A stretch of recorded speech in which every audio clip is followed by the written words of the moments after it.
अब हम लोग जो फर्स्ट ईयर में मैथ पेपर था उसको सॉल्व करेंगे। मैथ में आपको पता है कि मैथ में 6 क्वेश्चन आते हैं 12 नंबर के। तो मैथ के जो क्वेश्चन है इसमें है, फर्स्ट क्वेश्चन है इकाइयों की प्रणाली के दो प्रकार कौन से हैं। पहला नंबर ब्रिटिश और मैट्रिक, गुरुत्वाकर्षण और गैर गुरुत्वाकर्षण, मौलिक और व्युत्पन्न, मैट्रिक और इंटरनेशनल। तो दो प्रणाली जो होती है यहाँ की, एक होती है मूल प्रणाली, एक होती है व्युत्पन्न प्रणाली।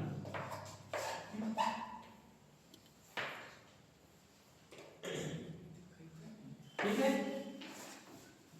मूल को हमें मौलिक लिखा है। तो मूल प्रणालियों की संख्या 7 है। जैसे आप लोग लंबाई, द्रव्यमान, लंबाई का मात्रक मीटर हो गया, द्रव्यमान का मात्रक किलोग्राम हो गया, समय का मात्रक सेकंड हो गया, ज्योति तीव्रता का मात्रक कैंडेला हो गया। तो मूल मात्रकों की संख्या 7 है। इसकी संख्या कितनी है? 7 है। और व्युत्पन्न मात्रक वो होते हैं, इसकी परिभाषा मैं बताता हूँ। मूल मात्रक वे मात्रक होते हैं जो अपने आप में स्वतंत्र होते हैं। स्वतंत्र का मतलब हो गया जैसे लीटर, ठीक है, लंबाई, लंबाई का मात्रक मीटर होता है, ठीक है, द्रव्यमान का मात्रक किलोग्राम होता है, समय का मात्रक सेकंड होता है, धारा का मात्रक एम्पियर होता है, धारा का मतलब होता है करंट, एम्पियर होता है, ठीक है। तो मूल मात्रकों की संख्या कितनी है? 7 है टोटल। लंबाई हो गया, द्रव्यमान हो गया, समय हो गया, विद्युत धारा हो गया, तापमान, तापमान का केल्विन हो गया, प्रकाश तीव्रता हो गया और वस्तु की मात्रा हो गया। तापमान हो गया, ज्योति तीव्रता हो गया,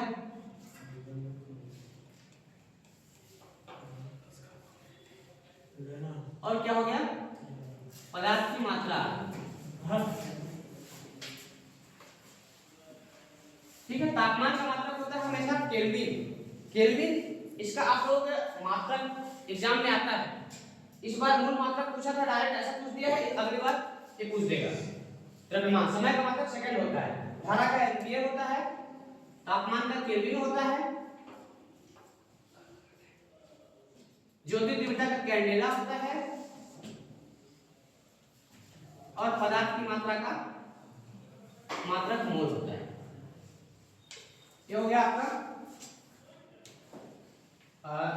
यह आपका मात्रक। ये बहुत ही जरूरी चीज है जो चीज मैं बता रहा हूँ। इसमें मूल मात्रक दो होते हैं, मूल मात्रक, व्युत्पन्न मात्रक, बस इतना ही आसान था। लेकिन इसके अलावा मैं चल रहा हूँ तो आपके एग्जाम में जरूर आ सकता है। तो लंबाई का मात्रक मीटर, द्रव्यमान का मात्रक किलोग्राम, उसको किलोग्राम बोलो, किलोग्राम,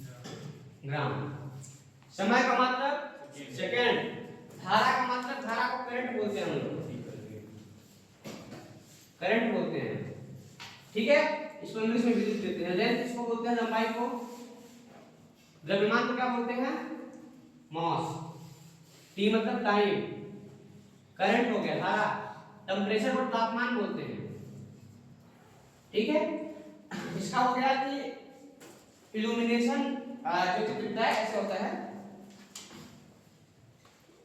और पदार्थ की मात्रा मतलब टोटल उसकी मात्रा होगी, उसका मात्रक मोल होता है।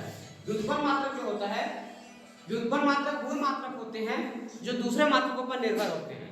जैसे आप लोग हो गए, देखिए मूल मात्रक और व्युत्पन्न मात्रक हम लोग एक सिंपल भाषा में समझते हैं कि मूल मात्रक वो होता है जो अपने आप पर निर्भर होता है। जैसे आपके पिताजी हैं, खुद कमा रहे हैं, आप लोग व्युत्पन्न हो गए।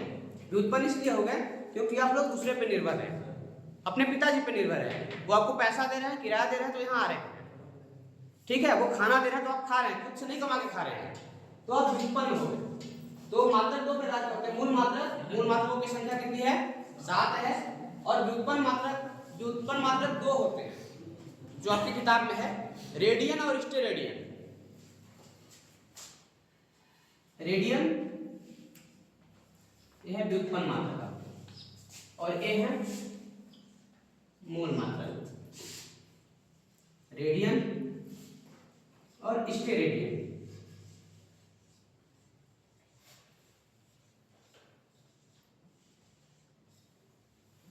ठीक है, रेडियन का मात्रक क्या होता है?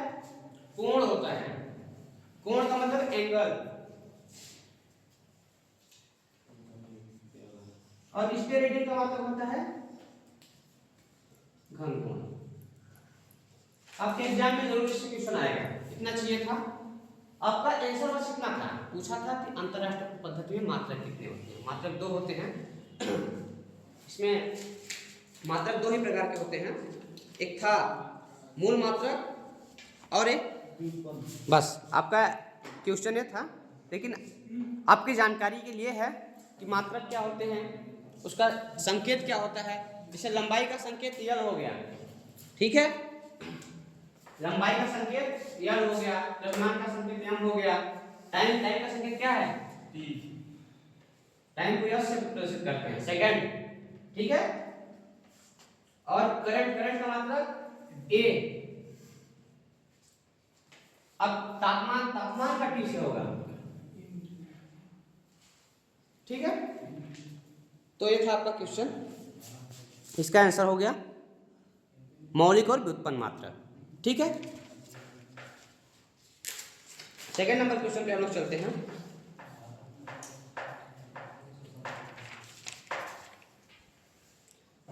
इनमें से मूलभूत इकाइयां हैं, आप देख सकते हैं, आपके सामने ही है। सेकंड नंबर क्वेश्चन आ गया है। इनमें से मूलभूत इकाइयां कौन सी हैं? लंबाई, द्रव्यमान, आयतन। लंबाई द्रव्यमान है लेकिन आयतन नहीं है इसमें। लंबाई, द्रव्यमान, समय। लंबाई है, द्रव्यमान है और समय है, तीनों हैं। लंबाई, द्रव्यमान, क्षेत्रफल नहीं है इसमें। लंबाई, दाब और आयतन।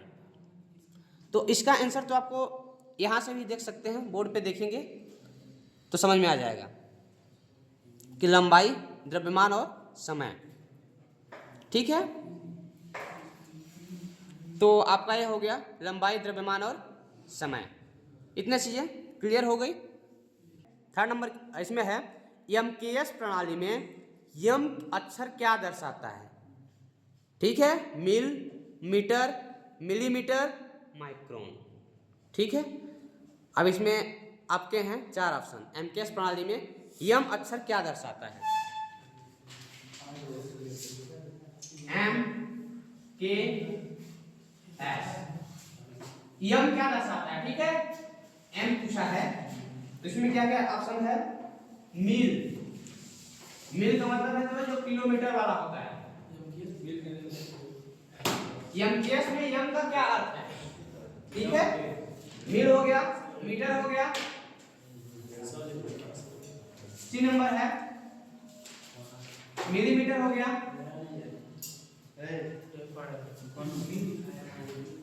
और डी नंबर है माइक्रोन हो गया। माइक्रोन एक छोटा से छोटा कण होता है, ठीक है। तो एमकेएस का सबसे पहले फुल फॉर्म हम लोग देखते हैं क्या होता है। एम का मतलब होता है मीटर, ठीक है। के का मतलब होता है किलोग्राम और एस का मतलब होता है सेकेंड।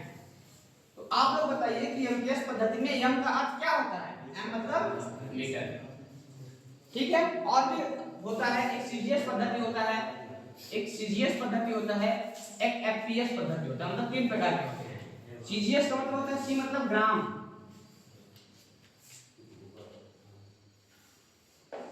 ठीक है, सेंटीमीटर, ग्राम, सेकेंड, ग्राम सेकेंड। एफ मतलब फुट, पाउंड, सेकेंड, ठीक है। तो इसमें बस इतना पूछा था कि एमकेएस प्रणाली में यम का अर्थ क्या है। अब अगली बार क्वेश्चन में पूछ सकता है कि एमकेएस प्रणाली में के का अर्थ क्या है। के मतलब किलोग्राम, एस मतलब सेकेंड, मीटर किसका मतलब है?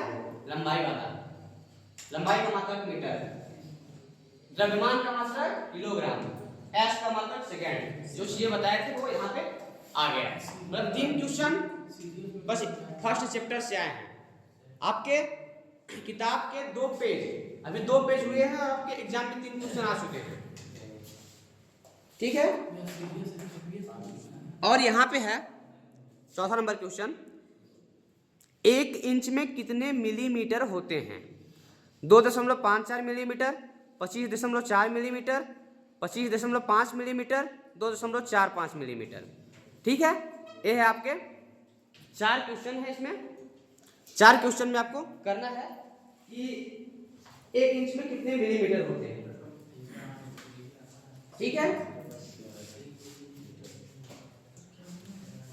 इसमें 1 इंच में कितने मिलीमीटर होते हैं ये आपको पता करना है।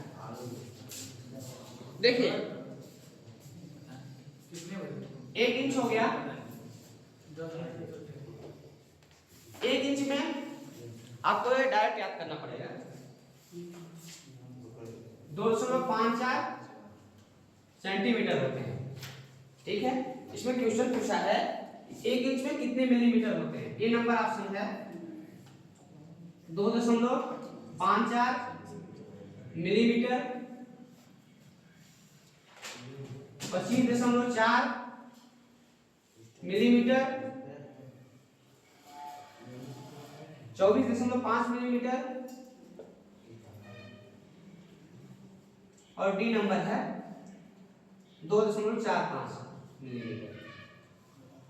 तो देखिए 1 इंच में इतना सेंटीमीटर होते हैं, ना कि मिलीमीटर, और 10 मिलीमीटर बराबर 1 सेंटीमीटर होता है। 10 मिलीमीटर बराबर 1 सेंटीमीटर। तो यहाँ मिलीमीटर की बात नहीं हो रही है, सेंटीमीटर की बात हो रही है। तो हमारा आ जाएगा 25.4 मिलीमीटर, यदि हम मिलीमीटर में बात करेंगे। सेंटीमीटर का बात होता, यदि हम सेंटीमीटर लिख देते तो दोनों ऑप्शन हो जाते हैं।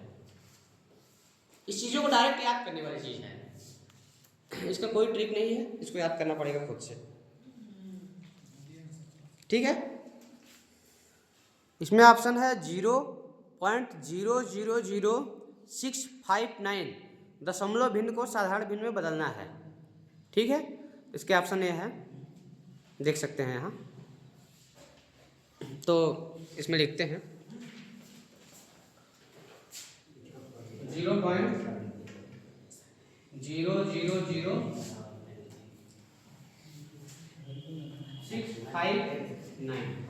इसको दशमलव में बदलने के लिए हम लोग क्या करते हैं, सबसे पहले 0 वाले अंक को छोड़ देते हैं, जो ऊपर दिया है उसको लिख देते हैं, और 0 दशमलव के बाद कितने अंक हैं, 1 2 3 4 5 6, तो 6 जीरो कर देंगे, 1 2 3 4 5 6, तो ठीक है, ये आपका आंसर हो गया।